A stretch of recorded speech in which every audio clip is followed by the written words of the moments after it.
तो आज हम एक ऐसे चेहरे की कहानी में गहराई से उतर रहे हैं जिससे शायद पूरा हिंदुस्तान पहचानता है। हाँ।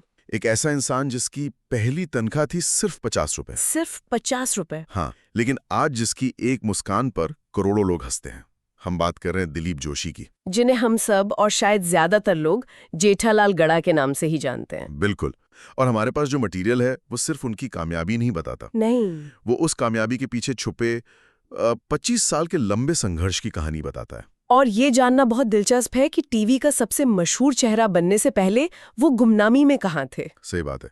तो आज हमारी कोशिश यही समझने की है कि गुजरात के एक छोटे से गांव का लड़का भारत का सबसे बड़ा टीवी आइकॉन कैसे बना। ये सिर्फ एक किरदार की कहानी नहीं है। नहीं, ये उस एक्टर के जुनून, धैर्य और मेहनत की कहानी है जिसने कभी हार नहीं मानी। तो चलिए शुरू करते हैं। तो कहानी शुरू होती है गुजरात के पोरबंदर के पास गोजरिया नाम के एक गांव से। अच्छा। एक बहुत ही सामान्य परिवार का लड़का जिसे बचपन से ही एक्टिंग का कीड़ा था। हाँ, ये तो मैंने ही पढ़ा।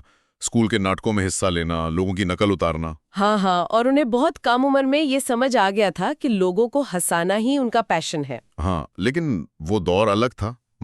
तब एक्टिंग को एक भरोसेमंद करियर नहीं माना जाता था। बिल्कुल नहीं। और यही कहानी में पहला मोड़ आता है। घरवाले, जिनकी चिंता भी अपनी जगह जायज थी, वो उनसे एक ही सवाल पूछते थे, घर कैसे चलेगा? हाँ ठीक है, शौक के लिए अच्छा है, पर एक्टिंग से घर कैसे चलेगा?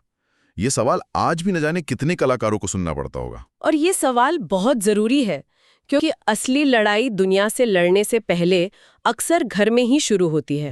एक तरफ आपका सपना होता है और दूसरी तरफ परिवार की वो प्रैक्टिकल चिंताएं। सही। ये जो सवाल है ना, घर कैसे चलेगा, ये किसी भी कलाकार के इरादों का पहला लिटमस टेस्ट होता है। अच्छा। यहीं पता चलता है कि आपका सपना सिर्फ एक हॉबी है या आपकी जिंदगी का मकसद। और दिलीप जोशी के लिए ये उनका मकसद था। उन्होंने ठान लिया था कि वो इस सपने को पूरा करके रहेंगे। और इसी जुनून के साथ वो सपनों के शहर मुंबई आ गए। पर मुंबई ने उनका स्वागत फूलों से नहीं किया। मुंबई किसी का स्वागत फूलों से नहीं करती। वो पहले आपको परखती है, तोड़ती है, और फिर अगर आप टिक गए तो आपको सिर पे बिठाती है। क्या बात है, सही कहा। मुंबई में उनके संघर्ष का दौर शुरू हुआ। थिएटर से शुरुआत की। पर रोल एक्टर के नहीं थे। नहीं, वो बैकस्टेज काम करते थे। कभी लाइट संभालना, कभी प्रॉप्स मैनेज करना। अच्छा। और दिन भर की इस मेहनत के बाद उन्हें हाथ में मिलते थे सिर्फ 50 रुपए। सिर्फ 50 रुपए? सोचिए, एक दिन की कीमत 50 रुपए। लेकिन मुझे लगता है वो 50 रुपए सिर्फ मजदूरी नहीं थी, वो एक तरह से उनके एक्टिंग स्कूल की फीस थी। एक्टिंग स्कूल की फीस? ये तो मैंने सोचा ही नहीं था। हाँ, ये बात बहुत गहरी है। जब आप एक एक्टर के तौर पर लाइट्स संभालते हैं तो आप सीखते हैं कि स्पॉटलाइट में खड़े एक्टर को कैसा महसूस होता है। लाइट का एंगल उसकी परफॉर्मेंस को कैसे बदल सकता है। आप सिर्फ काम नहीं कर रहे थे, आप अनजाने में सीख रहे थे। बिल्कुल। और जब आप बैकस्टेज प्रॉप्स मैनेज करते हैं तो आपको टाइमिंग की अहमियत समझ आती है। एग्जैक्टली। 1 सेकंड की देरी या जल्दी पूरे सीन को बिगाड़ सकती है। सही बात है। और ये जो अनुशासन और टाइमिंग का खेल है, यही तो कॉमेडी की जान है। हाँ। जेठालाल के किरदार में जो परफेक्ट कॉमिक टाइमिंग दिखती है, उसकी नींव शायद उसी 50 रुपए वाली नौकरी में रखी जा रही थी। और जो बात मुझे सबसे ज्यादा हैरान करती है वो ये है कि इसी दौरान वो मैंने प्यार किया और हम आपके हैं कौन जैसी ब्लॉकबस्टर फिल्मों का हिस्सा थे। हाँ, ये बहुत लोग नहीं जानते। लेकिन रोल इतने छोटे थे कि शायद ही किसी ने उन्हें नोटिस किया हो। वो स्क्रीन पर आते थे और चले जाते थे। और ये किसी भी एक्टर का दिल तोड़ने के लिए काफी है। बिल्कुल। और हमारे पास जो जानकारी है उसके मुताबिक एक वक्त ऐसा भी आया था जब उन्होंने सब कुछ छोड़कर वापस जाने का मन बना लिया था। जो कि बहुत स्वाभाविक है। जब आप सालों तक मेहनत करते हैं और नतीजा नहीं दिखता तो खुद पर शक होने लगता है। हाँ। लेकिन यहीं पर एक एक्टर के कैरेक्टर का असली टेस्ट होता है। तो फिर क्या था वो जिसने उन्हें रोके रखा? एक बहुत सिंपल सी आदत। उन्होंने सीखना नहीं छोड़ा। सीखना नहीं छोड़ा। हाँ, जब पहचान नहीं मिल रही थी, जब तालियां नहीं बज रही थीं, तब भी वो अपनी कला को निखारने में लगे रहे। ये दिखाता है कि उनके लिए प्रोसेस यानी प्रक्रिया परिणाम से ज्यादा जरूरी थी। और जब आप प्रोसेस पर ध्यान देते हैं तो परिणाम एक न एक दिन आता ही है। और वो आया, लेकिन बड़े पर्दे से नहीं, छोटे पर्दे से आया। टेलीविजन से। फिल्मों में गुमनाम रहने के बाद टेलीविजन ने उन्हें वो पहचान देनी शुरू की जिसके वो हकदार थे। कभी ये कभी वो, हम सब एक हैं जैसे शोज। हाँ, इन शोज में लोगों में उनके काम को नोटिस करना शुरू किया। कमेंट्स आने लगे कि यार ये एक्टर कमाल का है, इसकी कॉमेडी बहुत नेचुरल है। और ये एक बहुत बड़ा स्ट्रेटेजिक शिफ्ट था उनकी तरफ से। कैसे? उन्होंने समझा कि उनकी ताकत क्या है और उसके लिए सही मीडियम कौन सा है। सिनेमा में आपको 2 घंटे में अपनी छाप छोड़नी होती है। हाँ।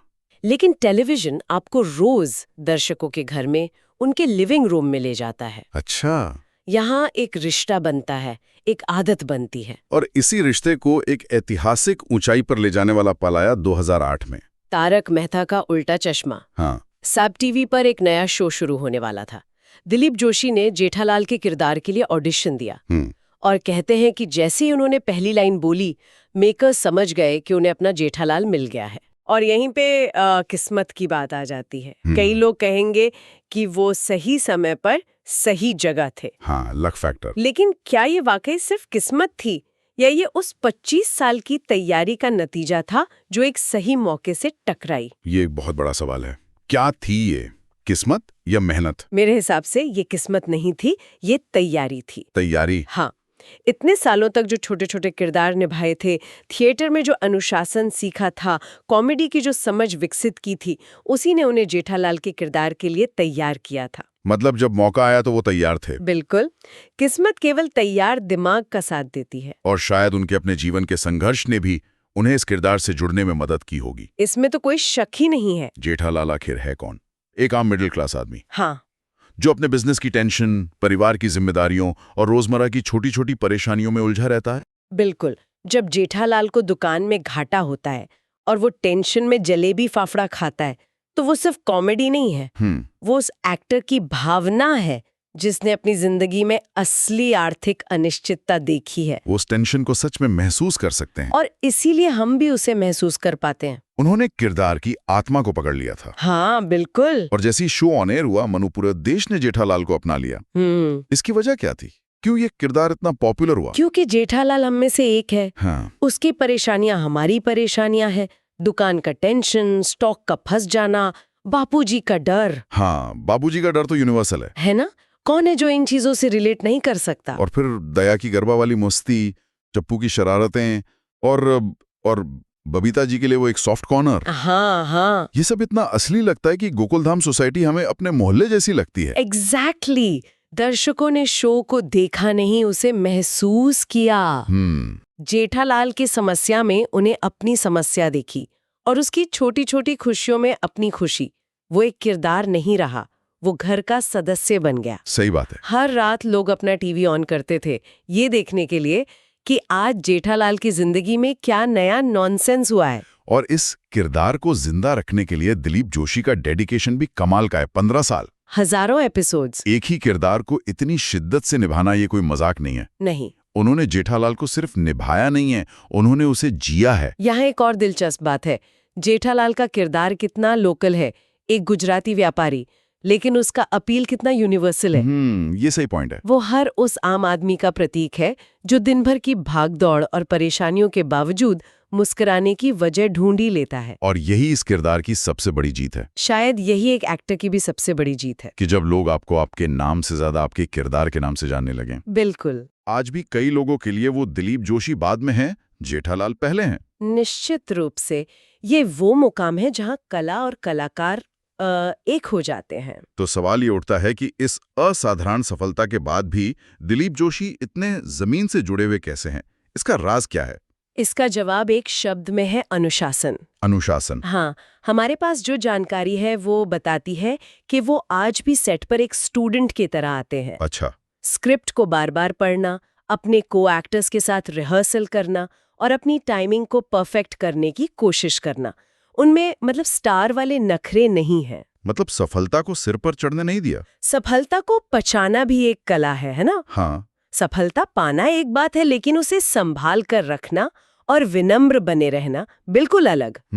उनका सादा जीवन और अनुशासन दिखाता है कि वो अपनी सफलता को एक जिम्मेदारी समझते हैं, कोई मेडल नहीं जिसे गले में लटका कर घूमा जाए। और ये बात उनके निजी जीवन में भी झलकती है। करोड़ों की कमाई के बावजूद उनकी लाइफस्टाइल आज भी बहुत सिंपल है। कोई बड़ी कंट्रोवर्सी नहीं, कोई दिखावा नहीं। हाँ, वो कहते हैं कि उनकी असली ताकत उनका परिवार है, जो उन्हें हमेशा जमीन से जोड़े रखता है। और ये आज के दौर में बहुत बड़ी बात है। बिना किसी विवाद के इतने लंबे समय तक इंडस्ट्री के शिखर पर टिके रहना, ये उनकी प्रोफेशनल और पर्सनल इंटेग्रिटी को दिखाता है। सही। ये सिर्फ एक सफल करियर नहीं है, ये एक विरासत बनाने जैसा है। एक ऐसी विरासत जो युवा कलाकारों को सिखाती है कि शोर शराबे से नहीं, बल्कि शांत और लगातार काम करने से असली पहचान बनती है। तो दिलीप जोशी की इस पूरी यात्रा से अगर कुछ बातें निकालनी हो तो वो ये हैं कि कोई भी काम छोटा नहीं होता। बिल्कुल। वो 50 रुपए की नौकरी भी एक इन्वेस्टमेंट थी। धैर्य आपकी सबसे बड़ी ताकत है और आपका संघर्ष ही आपकी सबसे बड़ी ट्रेनिंग है। सही कहा। ये सोचना ही कितना कमाल का है कि एक वक्त था जब उन्हें एक दिन के 50 रुपए मिलते थे और आज वो 50 करोड़ लोगों की मुस्कान की वजह बन चुके हैं। बिल्कुल। और आखिर में एक बहुत गहरी बात जो इस कहानी से निकल कर आती है, सपना बड़ा नहीं, दिल बड़ा होना चाहिए। सपना बड़ा नहीं, दिल बड़ा होना चाहिए। वाह। इसका मतलब है कि आपकी एम्बिशन से ज्यादा जरूरी आपका कैरेक्टर है, आपकी मेहनत करने की क्षमता और मुश्किल वक्त में टिके रहने का जज्बा। ये एक बहुत शक्तिशाली विचार है। हाँ, और ये कहानी हम सब के लिए एक जरूरी सवाल भी छोड़ जाती है। क्या? हम अक्सर सफलता को उसकी मंजिल से नापते हैं, कितना पैसा कमाया, कितने अवार्ड्स जीते। हाँ। पर क्या सफलता का असली पैमाना मंजिल है या उस मंजिल तक पहुंचने के रास्ते में दिखाया गया चरित्र और दृढ़ता? सही है। हम सब की जिंदगी में कभी ना कभी एक 50 रुपए वाला दौर आता है, जब मेहनत ज्यादा होती है और पहचान कम। सोचने वाली बात बस ये है कि हम उस दौर से क्या सीख कर आगे बढ़ रहे हैं।